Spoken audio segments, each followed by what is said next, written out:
Tuloy-tuloy tayo sa ating palatuntunan special on Saturday at kapanayam natin matagal nang kakilala, dating Chief Prosecutor ng Lungsod ng Maynila at ngayon ay Commissioner ng Commission on Elections, Commissioner Ray Bulay. Sir, good to see you again at welcome back dito sa palatuntunan special on Saturday. Secretary, it's my Sasar lang pleasure. Kasesar lang po. It's my pleasure. Alam niyo po, mula nung in-interview niyo ako the last time, BSK din yun, at nagkaroon kayo ng ibang appointments, ako po tuwan-tuwa kasi alam ko you can do magic and you deliver always. Kaya I'm very proud to be your friend. Hanggang ngayon po, idol talaga. At sa lahat po ng inyong tagapakinig, magandang araw po sa inyo. Magandang weekend. Alright. Live po tayo sa 18 radio stations nationwide at mga more than 1,000 cable channels nationwide at social media pages. But let's focus muna doon sa mga nakikinig sa atin sa DZRH Cotabato. Magandang umaga sa inyo. DZRH Zamboanga, DZRH Davao City, DZRH Cagayan de Oro at DZRH General Santos. Pag-usapan natin BARM elections. Kumusta ang preparasyon ng Commission on Elections sa BARM election? Mr. Commissioner? Sec, ano na ho kami? 100% sa printed na yung ballots natin. Ang mga ibang, yung lahat po, pati, kasi ang gagamitin natin dyan, automated eh. So prepared na kami last year pa. So basically, ang issues dito na naiiwan, nandun na rin sa BARM kasi nagkaroon tayo ng filing nung May earlier. Hanggang ngayon, nire-resolve pa namin yung mga election contest at saka mga kinakalaban yung mga nag-file ng candidate. So, meron po naman kaming deadline for all those things pero dumadagdag pa ho yun. Ibig sabihin may mga nag-file ng COC tapos may mga nagpipetisyon, may mga na-petition na matanggal ang mga yun. DQ. Marami ho ba? Marami? Ang total candidates po ng BARM Parliament nasa 100 plus din po. 100 plus. At sa 100 plus na yan, say 50% of them may mga pending na ganun po. Kaya ganun karami. Inaayos po namin lahat eh. Pero dapat may deadline kayo. Meron nga po. At kailan ho ba kailan sisimula ang kampanyahan dito? Para, I'm sure baka marami sa inyo alam na, lalong-lalo yung mga kandidato, pero i-remind lang natin yung ating mga kasama rito. Kailan ho ang simula ng kampanyahan dito sa BARM? At mamaya pag-usapan natin, i-refresh natin yung memory, hindi lang ng mga taga-BARM, lalo na yung mga outside BARM, ano ang mga probinsya nakapasok dito sa BARM elections na ito? Nagdala po ako sec ng kodigo kasi retired na. So from July 16, 2026 to September 29, yan po ang election period ng BARM. Okay, July 16. Huwag niyo pong kakalimutan, bawal ang baril. Po, gun ban.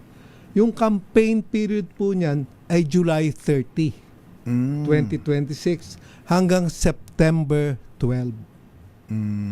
Bawal po ang liquor at saka baril at kampanya do sa mga dates na yon.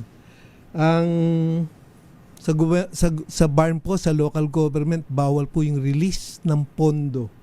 September 4 to 14. Absolute ban on release of public funds except for medical and burial assistance. Tapos yung makina po natin, ang final testing and sealing bago po gamitin sa September 14 na election ng BARM ay gagawin sa September 12. Check po lahat yung machines na gagamitin. On the eve of the election day, September 13, tuloy po yung liquor ban, gun ban, at bawal na pong mangampanya. September 14 is the election day. Yun po ang important dates.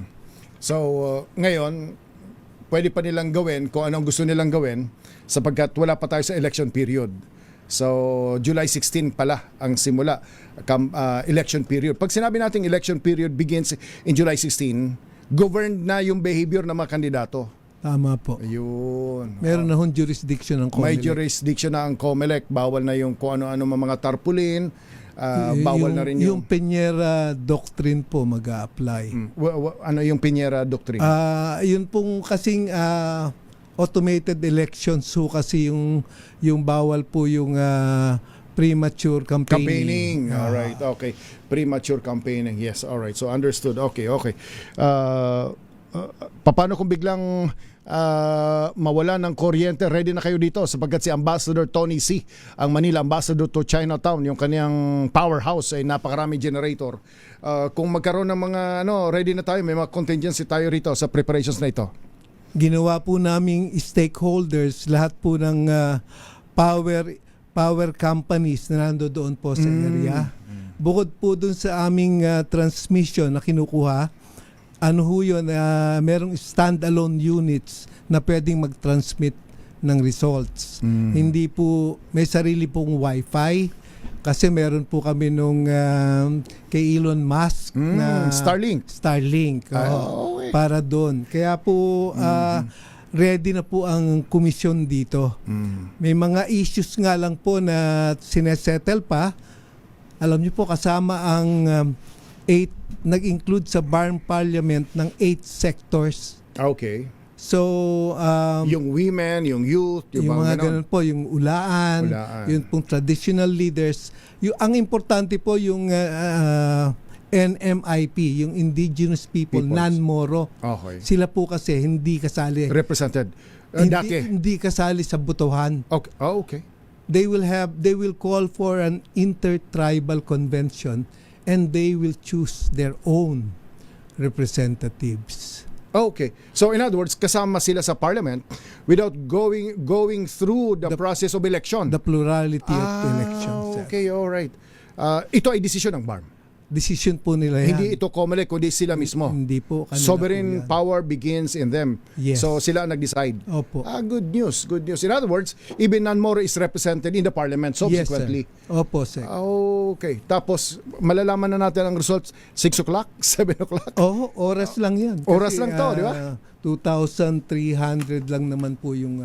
I'm sure kausap nyo yung lahat ng stakeholders and nakikita ninyo na magiging peaceful. Opo. Nandun po kami, nakaantabay palagi. Tsaka lahat ng stakeholders tutulong. Miski ho ang mga kapatid na Muslim. Alright. Tulong po. Punta na tayo sa posibleng mas magulo nationwide barangay and SK elections. Yung mga pakain ng mga barangay officials ngayon, okay pa yan? Doon po sa... Kasi manual po tayo doon. Manual ang election. Kaya dapat maingat sila. Yung nakaraang 2023, ang dami naming pinailan ng disqualification for premature campaigning. Aha. Premature campaigning, which means kahit wala pa sa election period. Bawal po kayong mangampanya. Kailan yan?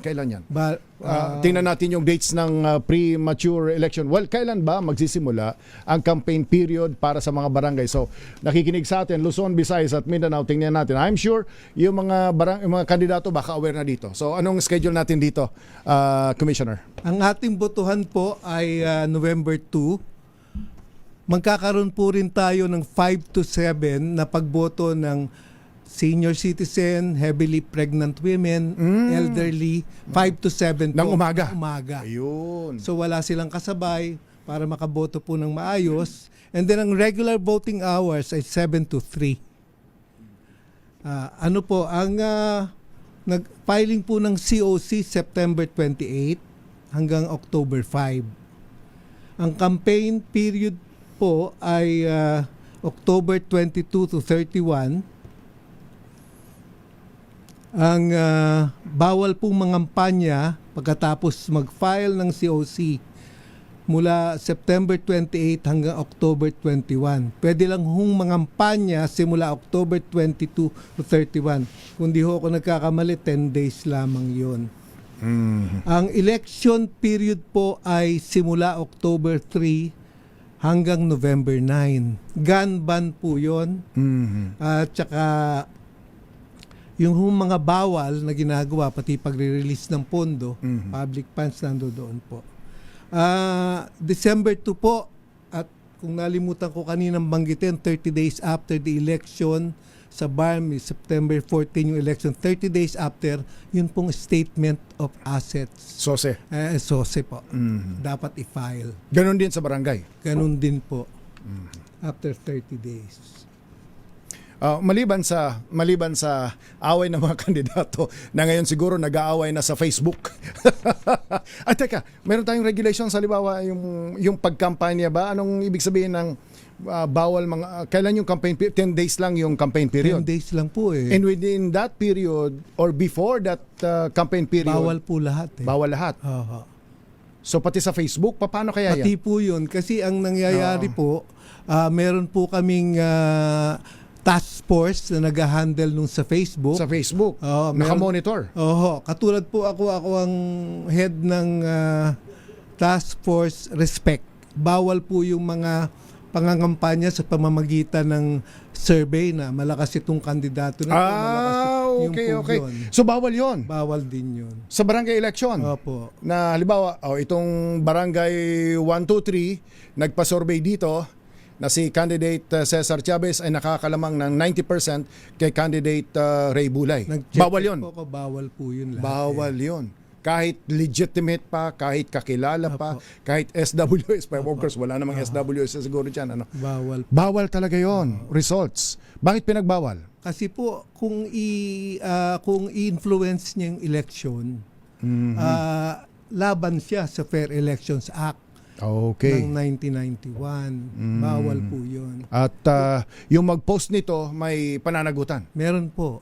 Makakasuhan. Doon sa task force ko ho, makakasuhan at yung kandidato po na pangalan niya lumalabas doon, tatawagan po 'yun. Yung kamag-anak, kung yung kamag-anak ang nag-post, hindi yung kandidato mismo. So show cause din ho yung kandidato. Ganun Ganun po ginawa namin kasi ang daming kung matatandaan nyo noong 2023. Okay. So, Maraming DQ. kapag pangalan ko, kandidato ako sa barangay, halimbawa Pandakan, ganyan, kandidato ako. Tapos wala naman akong kinalaman sa survey, pero kamag-anak ko, kaibigan ko inilabas na survey dito sa Pandakan, ako ang leading. Ipapatawag niyo ako? Oo, patanggal nyo na ho para sigurado. Dapat meron akong gawin na paraan si kandidato na leading, at least yung leading, itanggal mo yan. Dapat in writing siguro, etc. Para in good faith. Wala talaga. Marami po niyan yung tarpaulin eh. Tarpaulin. Lalo na So kung tarpaulin makita siguro. mo yung mukha mo doon, tanggalin mo na para sigurado. Mas magiging mapayapa ba yung tingin nyo? Did we learn from the previous barangay Yeah. elections? Noong po 2023, dahil COMELEC control talaga lahat, pati yun, binawal namin yung early campaigning na yun, premature campaigning. Maganda po yung resulta, walang masyadong gulo, madali po natapos yung proklamasyon. Alright, si punong barangay ngayon gustong tumakbo or si private citizen gustong tumakbo sa pagkapunong barangay, dinala niya yung mga kababaihan o mga kabataan sa Baguio City halimbawa. Wala pang campaign period. Bawal ho ba yan? Pag nakunan po ng picture, meron po kaming isang kasong ganun eh. Basta nag-file ka na ng kandidato, hindi ka pa nag-file. Kung nakapag-file ka na ng kandidato, meron na kaming jurisdiction Sa sa kanya. iyo. Oo. So basically, kung yon ay mapapatunayang pagkampanya, pati ho mga yung money platforms, yung pagpapadala, pati po yun kausap namin ng Bangko GCash. Sentral. Oo. Si kandidato ganito, Tinitignan po namin may yung ginamit na petsa. isang GCash app. Pag pumasok yung petsa, sa campaign period ito. oo. Kung ginagawa ito bago mag-campaign period, Di titignan po, re-reviewin pa rin kasi kung kandidato ka eh. later on naging kandidato, kung you will kandidato establish the ka. pattern. Yes. So kumbaga may pattern na, no? Yes. Say 15 days before the campaign period, namimigay ka na, nagpapatur ka na. Napakarami po namin na DQ noong 2023. Ganun ba? yan. Opo. Even outside campaign period? Opo. Doon po kasi naglagay kami ng presumptions na malakas ang loob namin na wala sa batas. Na nag-invest siya. Something like those. Nag-invest siya ng resources para to his advantage. Yes. Na magbigay ng pabor para during election, Yes. sisingil siya ng pabor niya. Dahil pinadala kita sa Baguio, pinadala kita kung Pati saan. paggamit ng resources ng gobyerno. Ng gobyerno. Mahigpit kayo dyan? Mahigpit po at we have the cases to prove it. Okay. Alright, sige. So, samantalin natin ang pagkakataon kay Commissioner Ray Bulay para manawagan number 1.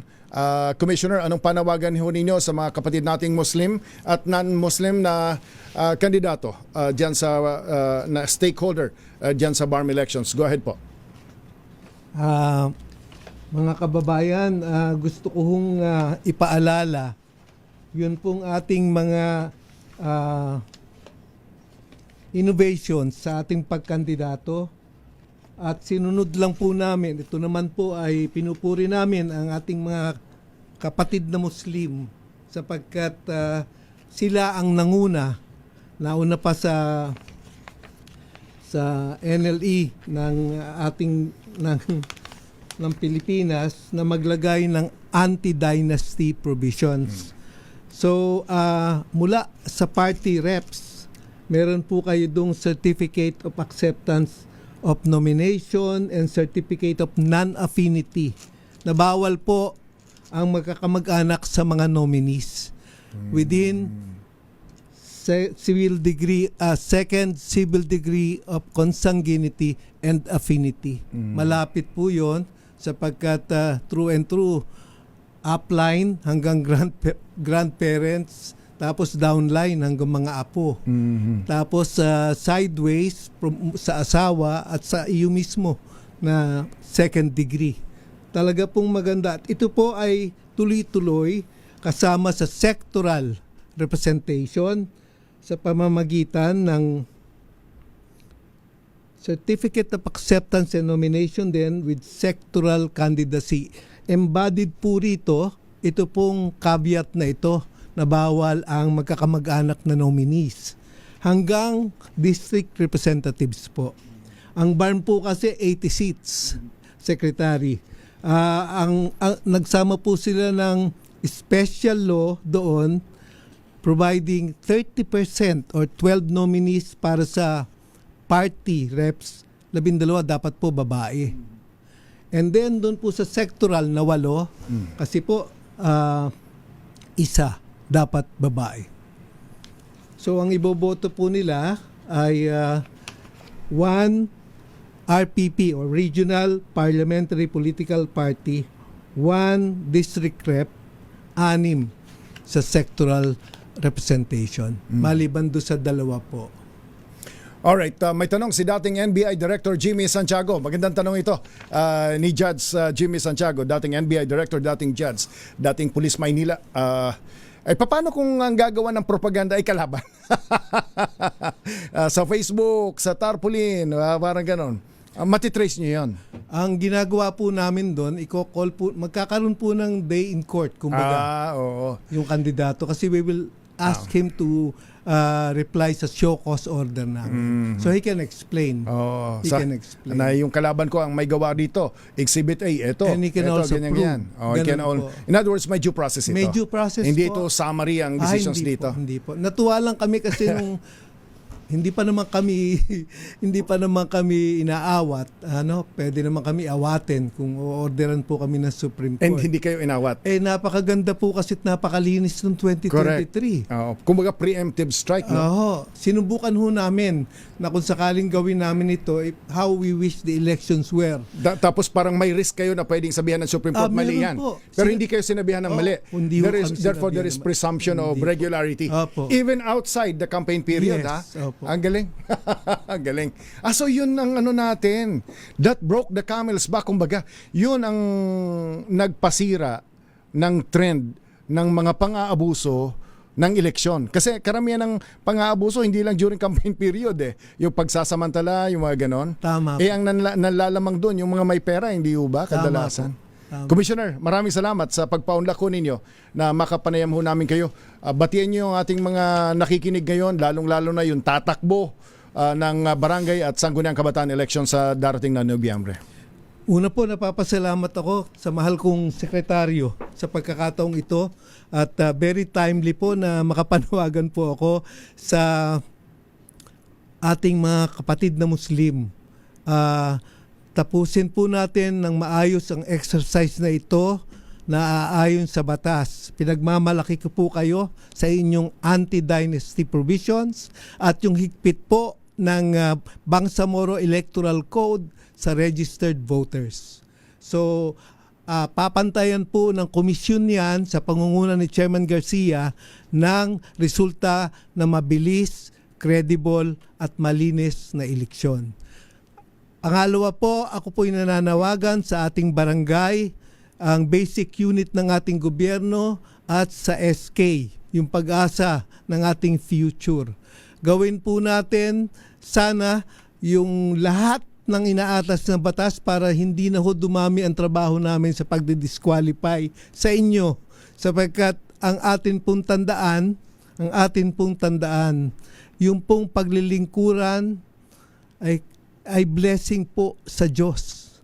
Yung pong boses ng ating kababayan ay mula po sa Diyos. Kaya po ang boses na ito ay sagrado. Pare-pareho po tayo na merong responsibilidad na ipalabas ng malinis itong boses na ito. Again, maraming salamat po, sir. Thank you very much. I hope to see you in government again. Dito na tayo sa Gedli. Alright, yan po si dating Chief Prosecutor ng Lungsod ng Maynila at ngayon ay Commissioner ng Commission on Elections, Ray Bulay. Susunod.